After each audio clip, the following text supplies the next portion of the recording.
สบายดีเนาะบ่ได้พอกันโดนแล้วเนาะช่วงนี้ก็ยุ่งๆเลยจักน้อยก็บ่ค่อยได้อัปโหลดวิดีโอขึ้นเนาะแต่ก็สิพยายามเนาะ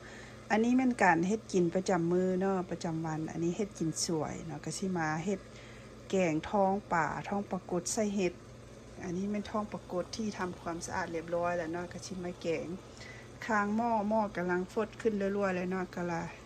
สิลงมือแกงเลยอันนี้แม่นเห็ด King Oysterซื้ออยู่ห้านเอเชียทั่วไปเนาะกับชิมีเห็ดเฟืองน้ำ2 แนวปนกันชิมาแกงใส่ท้องปลาในมื้อนี้เครื่องกับบ่ได้มีอย่างหลายเนาะเฮ็ดแบบสบายๆก็สิมีอันขิงทุบหัวสิงไข่เนาะสิเอาลงไปหม้อเลย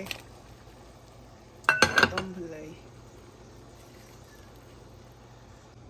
สำหรับผักก็สิมีอันบักละเนาะอันนี้แม่นบักละฟรีเซอร์นะค่อยเอาไหนเอาอย่างมันออกแล้วก็เอาใส่ฟรีเซอร์ไว้เนาะยามปลูกได้นะแล้วก็ออกมาเก่งอย่างซี่เนาะอันนี้แม่นบัวละพาเนาะ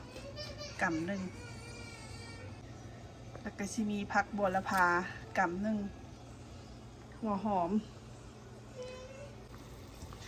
ทิ่มหัวสิงไข่ลงมันก็มากออกมาเลยเนาะก็ยามมันเนาะเอาความหอมแล้วก็สิเอาใส่เลยเนาะสำหรับท้องปลาท้องปลากดต้มใส่เลยหม้อเขาฟดแล้วก็สิมาปรุงเลยเนาะอันนี้แม่นผงนัวเนาะหรือว่าแป้งนัว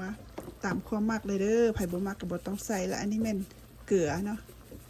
ใส่พอประมาณแล้วก็สิมาใส่น้ำซีอิ๊วค่อยสิปรุงแบบแกงจืดนะจะบ่ได้ใส่น้ำปลาบ่ปลาแดกอีหยังนะใส่แต่น้ำซีอิ๊วแป้งนัวเกลือเรียบร้อยเนาะแล้วก็เห็ดลงไปเลยเห็ดนี่ก็ซอยตามความมักเลยเด้อค่อยผ่าครึ่งเอาเนาะมันจะค่อยเห็นตอนเห็ดเป็นเห็ดทนา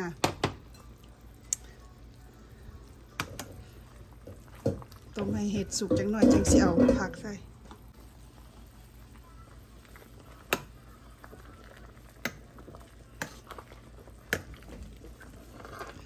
ก็สิมาใส่หัวหอมแดงซอยนะ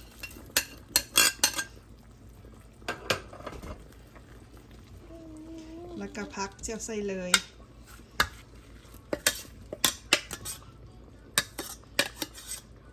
มันละหรือว่าอัน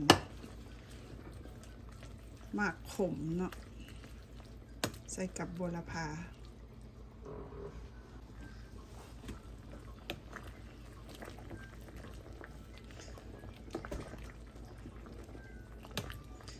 หอมๆเลยเด้อ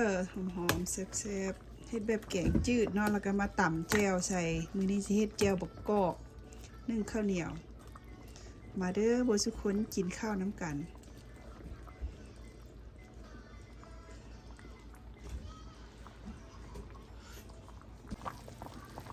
แกงเฮ็ดสุกแล้วเด้อมาเด้อกินข้าวน้ำกัน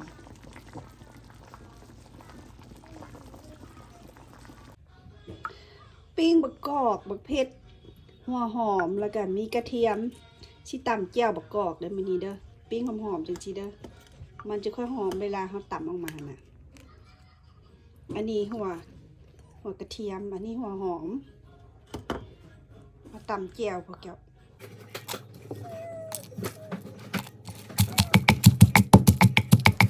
ตำบักเผ็ดให้มันแหลกก่อนเนาะเพื่อว่ามันจะค่อยตำง่ายฮะนะหลังจากเขาตำบักเผ็ดแล้วเราก็มาใส่อันหัวหอมแล้วก็หัวกระเทียม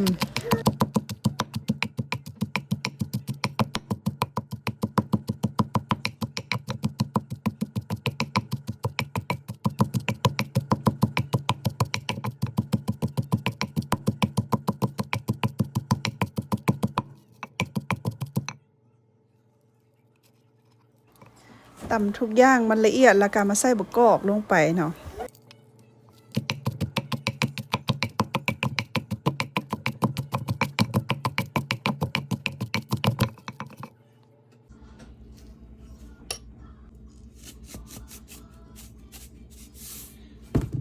เกลือแป้งนัวแล้วก็ปล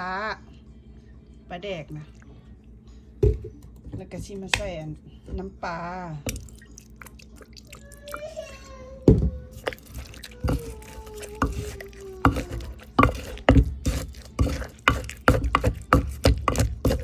แ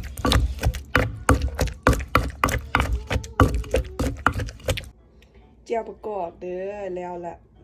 แซ่บๆหอมๆ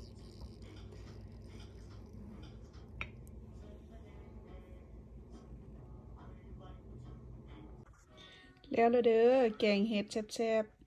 ๆนึ่งข้าวเหนียวร้อนๆกินกับแจ่วประกอบเนาะแจ่วนี่ก็แซ่บๆมาเด้อบ่สุคนกินข้าวนำกัน